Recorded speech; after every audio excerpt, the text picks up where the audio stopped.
राष्ट्रीय राजमार्ग 03 के निर्माण कार्य में जुटी कंपनी की बेतरतीब कार्य प्रणाली और इस राजमार्ग से प्रभावित और पीड़ित हुए लोगों को न्याय दिलाने के उद्देश्य से पिछले 7 दिन से आमरण अनशन पर गए धर्मपुर के विधायक चंद्रशेखर का साथ देने भोरंज विधायक सुरेश भी इस रण में उतरेंगे। रविवार को उन्होंने यह ऐलान किया है कि अगर कल शाम तक कंपनी द्वारा कोई सुनवाई नहीं की गई तो भी अनशन पर बैठेंगे। बता दें कि विधायक चंद्रशेखर को लोगों का बेहद स्नेह और समर्थन मिल रहा है। स्थानीय लोग पार्टी गुटबाजी को छोड़ खुलकर उनके समर्थन पर आए हैं, जिससे चंद्रशेखर के हौसले और बुलंद हुए हैं। आए दिन कांग्रेसियों का अनशन स्थल पर जाने का सिलसिला चला हुआ है। क्या प्रतिक्रिया दी सुजानपुर विधायक रणजीत राणा ने? रविवार को भोरंज विधायक सुरेश कुमार के साथ सुजानपुर के विधायक कैप्टन रणजीत राणा भी आवाहदेवी अनशन स्थल पर पहुंचे। हालांकि जब मीडिया ने विधायक सुरेश कुमार के अनशन पर बैठने की तर्ज पर उनसे भी सवाल पूछा कि क्या वह भी अनशन पर बैठेंगे, इस दौरान उन्होंने कोई स्पष्ट जवाब न देकर बात को घुमा दिया। हालांकि इस राष्ट्रीय राजमार्ग की जद में सुजानपुर क्षेत्र का बहुत सा क्षेत्र आता है। ये भी जानना जरूरी है कि सुजानपुर विधानसभा क्षेत्र के लोग भी इस राष्ट्रीय राजमार्ग के निर्माण से काफी प्रभावित हो रहे हैं। कई बार धरने प्रदर्शन और चक्का जाम भी यहाँ के लोग कर चुके हैं। NH-03 प्रभावित पीड़ित मंच ने चंद्रशेखर का किया समर्थन, कहा सुनवाई नहीं तो सड़कों पर उतरेंगे। रविवार को NH-03 प्रभावित पीड़ित मंच की महिला विंग अध्यक्ष रीना चौहान भी अन्य सदस्यों के साथ विधायक चंद्रशेखर से मिलने पहुंचे। उन्होंने विधायक का कुशलक्षेम जाना। इस दौरान रीना चौहान ने चेताया कि अगर कल शाम तक सुनवाई नहीं हुई और मांग नहीं सुनी गई तो वह भी अपने समर्थकों सहित सड़कों पर उतरने को मजबूर होंगी, जिसकी जिम्मेदारी निर्माण कंपनी और राष्ट्रीय राजमार्ग प्राधिकरण की होगी। बता दें कि NH-03 प्रभावित पीड़ित मंच का गठन करीब 4 वर्ष पहले किया गया था। इस मंच के बैनर तले पदाधिकारी और सदस्यों ने राष्ट्रीय राजमार्ग से प्रभावित हुए लोगों की समस्याओं के निदान लिए काफी बार आंदोलन किए हैं। ये भी कहा जा सकता है कि NH-03 प्रभावित पीड़ित मंच ने ही सबसे पहले संघर्ष का बिगुल बजाया था। इस मंच में कोर्ट से लेकर सरकाघाट तक के पंचायत प्रतिनिधि, प्रभावित लोग और सदस्य शामिल हैं। इस मंच के बैनर तले ही कई बार चक्का जाम हुए। अनुराग ठाकुर को भी समर्थन में आना चाहिए, सुरेश। इस दौरान विधायक सुरेश कुमार ने सांसद और पूर्व केंद्रीय मंत्री अनुराग सिंह ठाकुर के बारे में कहा कि उन्हें भी इस आंदोलन में बराबर सहभागिता निभाने चाहिए। उन्होंने बताया कि यहां के लोगों ने ही उन्हें वोट डालकर सांसद बनाया है और स्थानीय लोगों की बदौलत वह हर बार विजयी रहे हैं। पार्टी गुटबाजी से ऊपर उठकर उन्हें खुले तौर पर समर्थन करना चाहिए। आकर हमारी इन मांगों को मानते नहीं, लिखित तौर पे हमें देते नहीं हैं, तो कल के बाद परसों से इस आंदोलन को और उग्र किया जाएगा और ये आंदोलन सिर्फ यहाँ का नहीं रह जाएगा। इस आंदोलन को हमीरपुर से लेते हुए मंडी तक हम ले जाएंगे और मैं व्यक्तिगत रूप से परसों सुबह मैं भी आमरण अनशन में बैठने जा रहा हूँ। तो ये कल शाम तक का हमने समय दिया है। कल शाम तक बोर्ड के अधिकारी जो हैं, जो अपने आप को बहुत बड़ा मान रहे हैं, वो अपने इस किसी गलतफहमी में न रहे, वो अपने इस पद की जो है वो हमें कोई धौंस ना दिखाए। हमने ऐसे आंदोलन बहुत देखे हैं, हम बचपन से इन आंदोलनों से निकले हैं, हम कॉलेज में ऐसे आंदोलनों से निकले, हम यूनिवर्सिटी में ऐसे आंदोलनों से निकले, हमारा तो पैदाइश ही ऐसे आंदोलनों से हुआ है। चाहे भाई चंद्रशेखर जी हो, मैं हूँ और कैप्टन साहब जी है, हम सब आंदोलन से निकले हुए व्यक्ति हैं। हमें काम मत खाके और हमारे इस चेहरे का परिचय मत लें और समय रहते आप समझ जाएं, किसी भी गलतफहमी में न रहे और इस आंदोलन को इस हद तक हम ले जाएंगे। आज हम स्टाफ को हटाने की बात कर रहे हैं, अगर वो नहीं माने तो हम उस स्टाफ को बर्खास्त करने की भी बात करेंगे।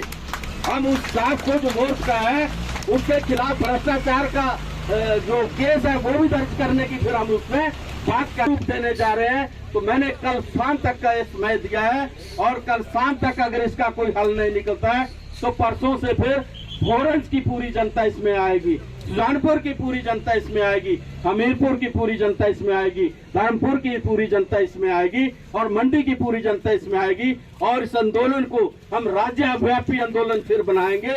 फिर इस आंदोलन का जो स्वरूप है वो अलग तरीके का हो जाएगा। तो आप सब लोग जमीन पे जाके उन बातों को समझें, जानें और जनता चाहती क्या है, उसको, उन मसलात को उन अधिकारियों, उन एजेंसियों के समक्ष रखे और ये तीनों विधायकों ने आराम से अपने अपने क्षेत्र के अंदर लंबे समय से लगातार किया। इसी बात की पीड़ा को विधानसभा के पटल पे भी रखा और दस्तावेज मौजूद हैं सबके कि हम सब ने अपनी अपनी बात को लंबे समय तक रखते रहे। संवाद, बातचीत किसी भी समस्या का समाधान का पहला भी और अंतिम तरीका भी वही है। कोई और तरीका अभी तक इस दुनिया के अंदर इजाद नहीं हुआ। संवाद ही तरीका है, बातचीत ही तरीका है। चाहे मुल्कों की लड़ाई हो, चाहे पड़ोसियों की लड़ाई हो, तरीके एक ही है, वो बातचीत है, संवाद है। हमने उस तरीके का लंबे समय तक सबने प्रयोग किया। हमने पूरी ताकत लगाई कि उसके माध्यम से जनता की समस्याओं को हम रखें। लेकिन जो कंपनी और जो एजेंसी इस कार्य का क्रियान्वयन इस क्षेत्र के अंदर कर रही है, उससे आम जनता, बच्चों के लिए स्कूल पहुंचने की परेशानी, कॉलेजों, विश्वविद्यालयों तथा अपने परीक्षा केंद्रों तक पहुंचने की परेशानी, मरीजों के लिए अस्पतालों में पहुंचने की परेशानी, आम जनता के लिए अपने अपने रोजमर्रा के कार्यों को पूर्ण करने में समयावधि का विलंब एक बड़ा समस्या बन चुका है। हम जानते हैं आम जनता अपनी रोजमर्रा की लड़ाई नहीं लड़ पाएगी, वो सड़क पे भी नहीं उतर पाएगी। वो बोल सकती है, चाहे गाड़ी में, चाहे अपनी बस में, चाहे स्कूटर में, वो बोल सकती है कि ये काम नहीं हो रहा है, ये हो रहा है। लोगों के जिनके घर गिर रहे हैं वो नींद नहीं सो पाते हैं रात को। बारिश जिस आलम की रात को हुई है, अगर ऐसी बारिशें आप पिछले 1.5-2-2.5 सालों से जनता फेस कर रही है, तो जिनके घर गिर गए हैं, जिनके घर गिरने वाले हैं, जिनके आंगन चले गए हैं, जहां पानी का चैनलाइजेशन ही बदल दिया गया है, पानी का कोर्स बदल दिया गया है, ये जो सारी चीजें हुई हैं, लोगों की वैल्यूएबल लैंड खत्म कर दी गई है।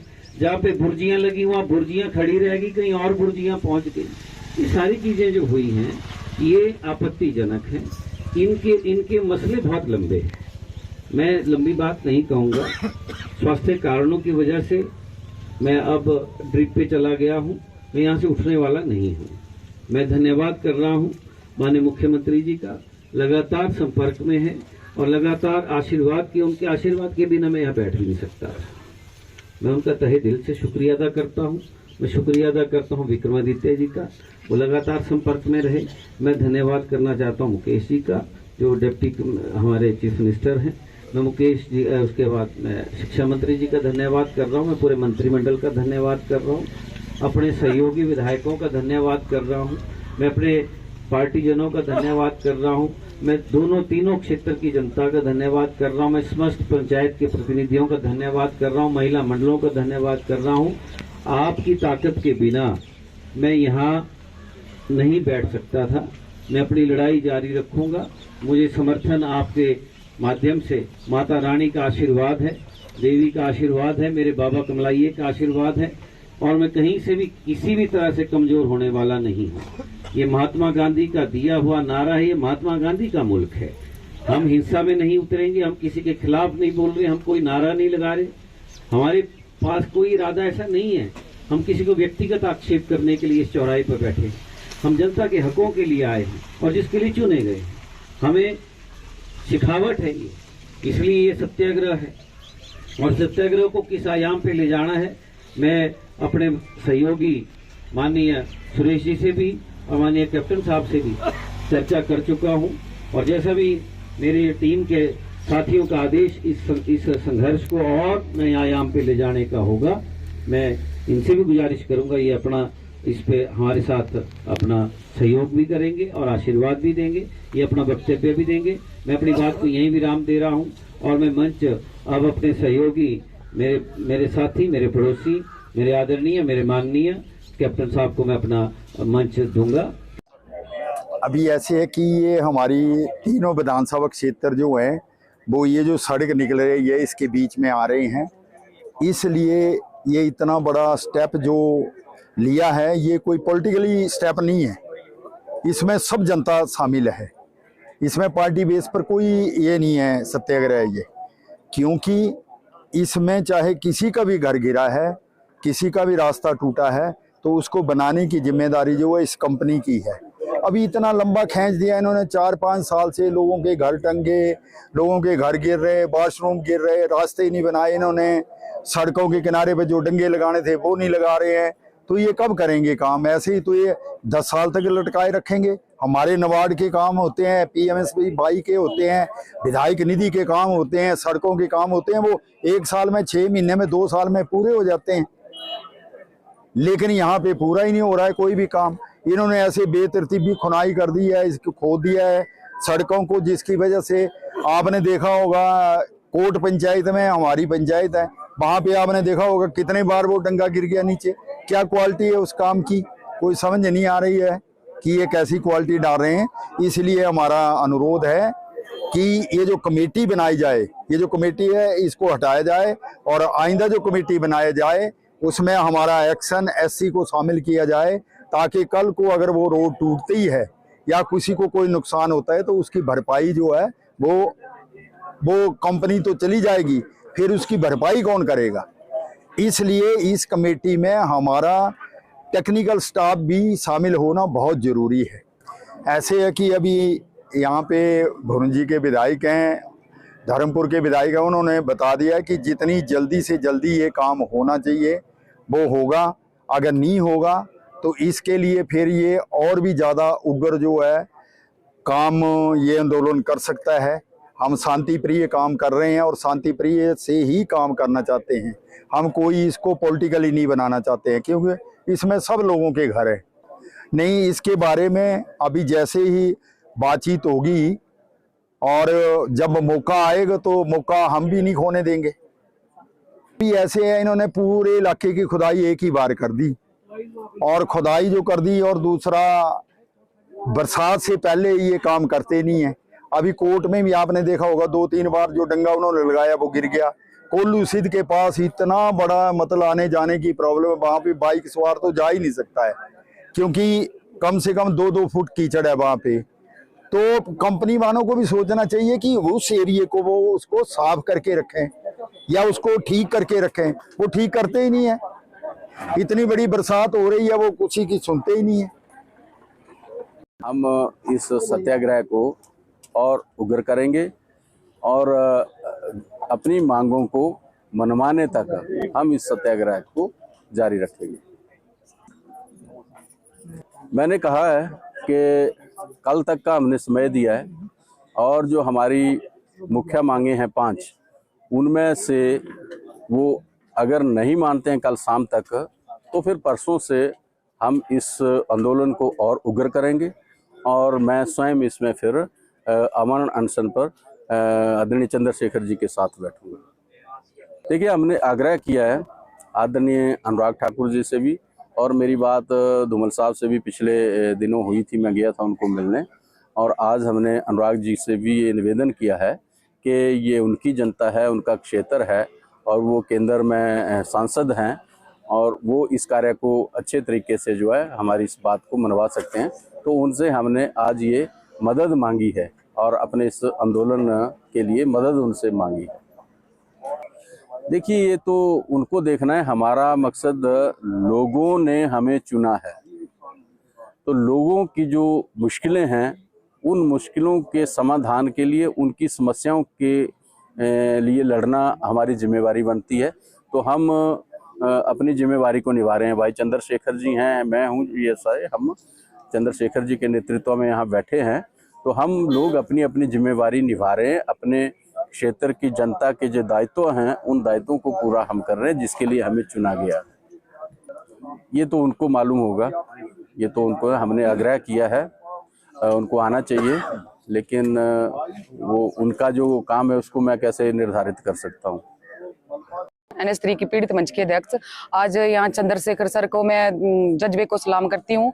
जैसा इन्होंने आंदोलन छेड़ा है बहुत ही अच्छा है, लेकिन कुछ लोग इनका साथ नहीं दे रहे हैं। मेरा यही कहना है कि जो आम जनता है वो ऐसा नहीं देखे कि कांग्रेस है, BJP है, ये सिर्फ हम आम जनता के लिए लड़ रहे हैं सर, तो हमें उनका ज्यादा से ज्यादा साथ देना चाहिए। अगर कल शाम तक बोला है कि रोड वाले नहीं आए, मतलब आ गए तब तो ठीक है, नहीं आए तो फिर महिला मोर्चा भी रोड पे उतरेगी और इनका पूरा समर्थन करेगी, इनका साथ देगी, क्योंकि जो सर कर रहे हैं वो अकेले अपने लिए नहीं कर रहे हैं, क्योंकि रोडों के हालात जो हैं वो बहुत खराब है। ये लोगों के लिए ही इन्होंने आंदोलन रखा है।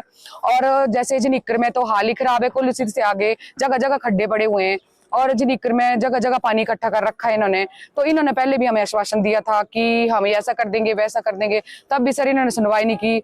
अब देखते हैं, 7 दिन तो सर को हो गए हैं, अगर कल वो नहीं आए तो फिर हम भी रोडों में महिला मोर्चा निकालेंगे और जहां तक हो सकता है हम चंद्रशेखर सर का साथ देंगे। और कुछ लोग हमारे साथ जुड़े भी हैं, जैसे दीक्षा मैम, इनसे भी पूछ लो आप। सर, मैं ब्राड़ा पंचायत की प्रतिनिधि दीक्षा बोल रही हूँ। और मतलब ये जो इन्होंने सत्याग्रह की लड़ाई लड़ी है, धर्मपुर के विधायक जो हैं चंद्रशेखर जी, हम इनके बिल्कुल सहयोग में हैं सर, क्योंकि इन्होंने ये नहीं देखा कि मैं कौन सी पार्टी से हूँ या अदर पार्टी से, जो भी है, मतलब इन्होंने बिल्कुल भी ये नहीं देखा। इन्होंने सिर्फ यही देखा कि जनता को नुकसान कहाँ कहाँ हो रहा है।